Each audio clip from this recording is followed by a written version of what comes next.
and welcome to day 2 of the virtual open house. So I hope that you found yesterday informative and enjoyable as well, and hopefully not too overwhelming with how many options we have. But today we're going to talk about specialty tables. So when I talk about specialty tables, I am meaning your head table, your guestbook table, your cake or dessert option, and any other table that you might be doing. That could be a memory table, that could be a candy bar, cookie bar, any sort of kind of bar, coffee bar, anything like that. So those tables also need to be decorated and go with kind of what colors and what theme that you've been working on your guest tables as well.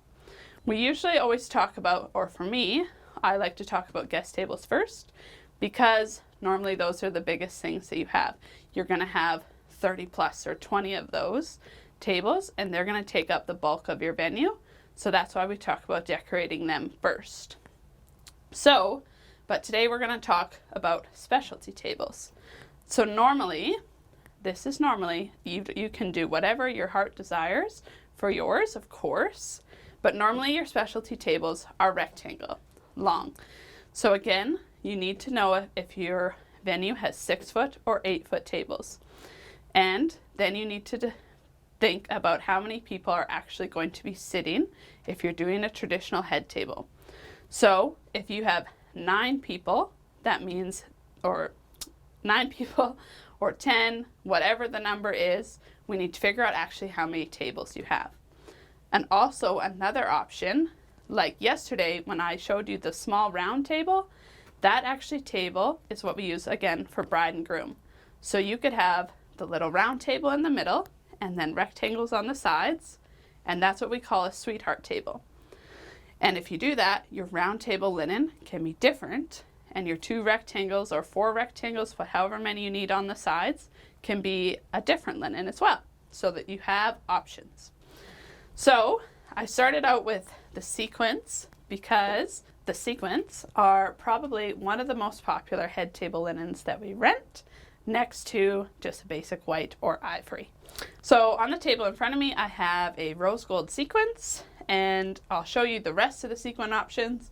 There's about 5 or 6 other colors that you could possibly use on your head tables. So we will show you that in one sec. I have a few other tips for you when you're thinking about head table linens and designing your head table. So I recommend that you decorate kind of the front, we'll say quarter of the table. You don't want a ton of stuff in the middle, because if you're going to be served supper or you're getting your bridal party gifts or whatever on the table, you don't want it too cluttered.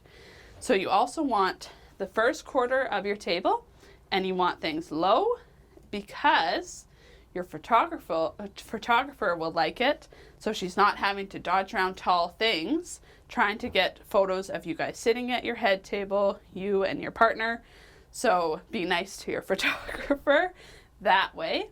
So you want things low in the front and right on the front. If you want a bunch of stuff in front of your table, like crates, or I have light up letters, different letters, love letters, things like that, boxes of flowers, we can accommodate that for sure, and we can go crazy in front of the table if you want. But I just don't recommend a ton of high stuff on the table.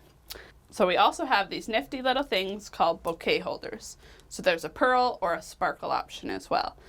But these bouquet holders, they actually attach to most tables, and they're going to attach right on the front, and then they're going to hold your bouquet nice and low, your bouquet, which is going to have your kind of colors of your wedding in it, so it's going to decorate up your table as well. So it's kind of more function for your bouquet as well. And your bouquet holders, when you come in and see us here in the shop, I will always ask you how many people or how many girls you have with you and how many bouquets, because we always want an odd number.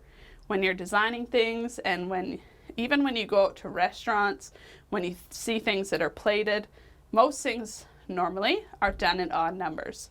So if you have 6 bouquets in your wedding party, I will probably recommend that we use 5 bouquet holders.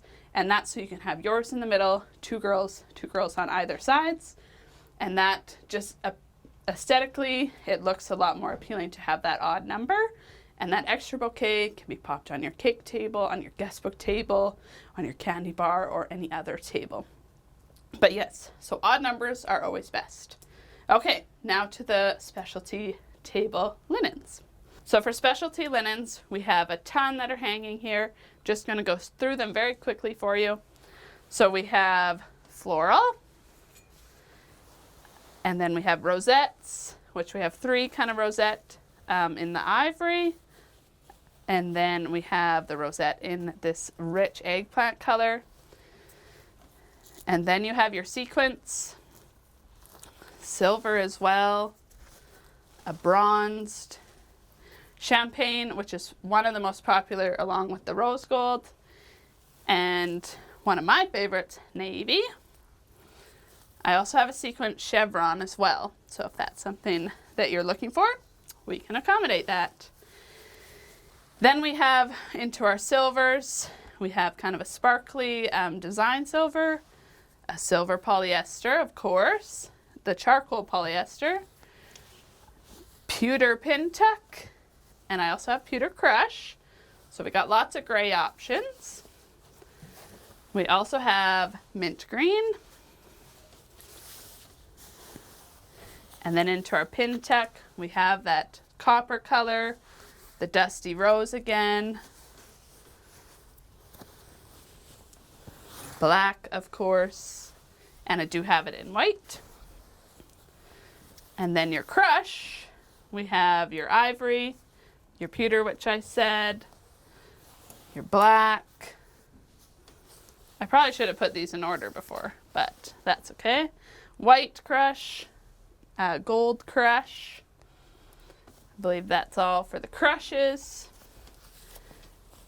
And then we have your royal purple. I have a lot of royal purple, so if that's a color you're looking for, I can accommodate that. Then your matte satins. Matte satins and polyesters, hands down the most popular for head tables. So you have, of course, you have your white. You have navy and blacks. I need a bigger display thing because they're all put in here so tightly. Brown, satin as well. Then we have the dusty rose satin, a baby blue satin, black satin, lots of satin. Then of course you have your burlap. So again, it's that thicker woven looking burlap. Your gold majestic, we have that in big as well. This one is one of, again, an underrated linen, I think. It's a flocked silver linen. Super pretty, like for anniversary parties or something like that. And then an ivory polyester as well. So that is your specialty linen kind of lineup. We also have those in 120-inch rounds. So if you have round tables, we can also accommodate that as well. One thing that I forgot to mention about your specialty linens normally hit the ground. They are floor length. And so the sizing is 90 by 156 for rectangles. That's going to fit all sizes of rectangle tables.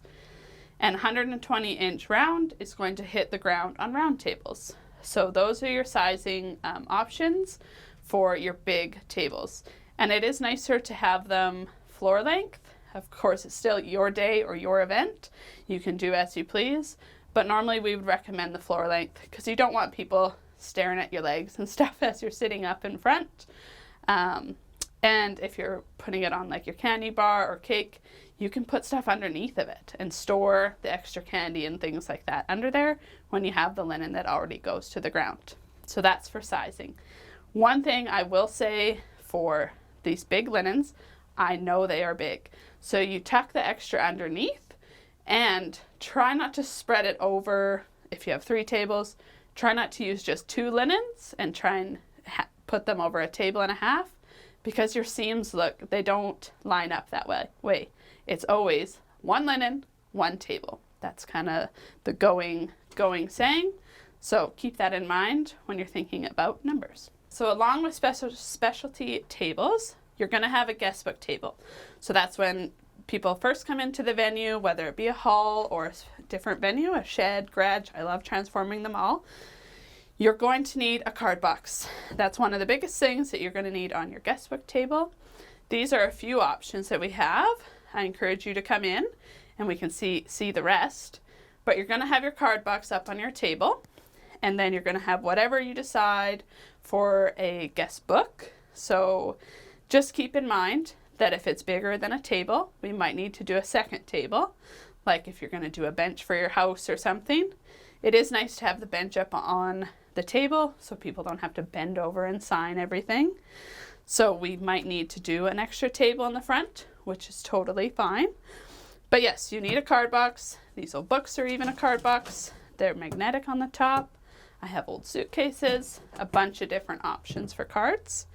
And then normally, if you have like some engagement photos or anniversary photos, whatever your event is, you could maybe have some photos of that, or an extra centerpiece could also go on this table.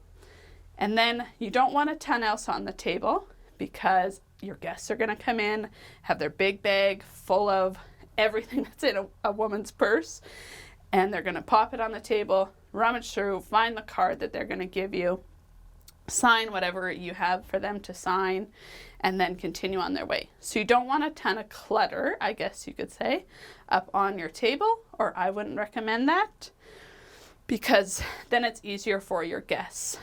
Then, again, you can go crazy with stuff kind of around your table, proppy items, and if you're doing a seating chart, that will also go in the front there. So just some things to keep in mind about your guest book table. Another specialty table that you have to think about is your dessert table. So that could be something delicious like cupcakes or donuts. We have a donut wall that I can show you, or potentially cookies, squares, whatever it is that is your sweet thing. Try to incorporate it into your wedding. So there's a few options here. Again, we have more when you come to the shop, of cupcake stands, or you can fill these with donuts, macarons, whichever you like. This, you could also have your small cake on the top, and then the cupcakes all around. And then this is just a simple riser. Again, when you're thinking about your cake table or dessert table, you want to have different levels. So you don't just want to fill the table up. You want to have some of them maybe up on a riser, or maybe a wood crate or something like that, to give the different levels, to make it aesthetically a little bit more appealing for your guests. So something to definitely think about for that. This afternoon, we are going to be, we're very happy to have Tanya from the Sweetery coming in to talk to you more about this and about her cupcakes and all of her creations that she makes.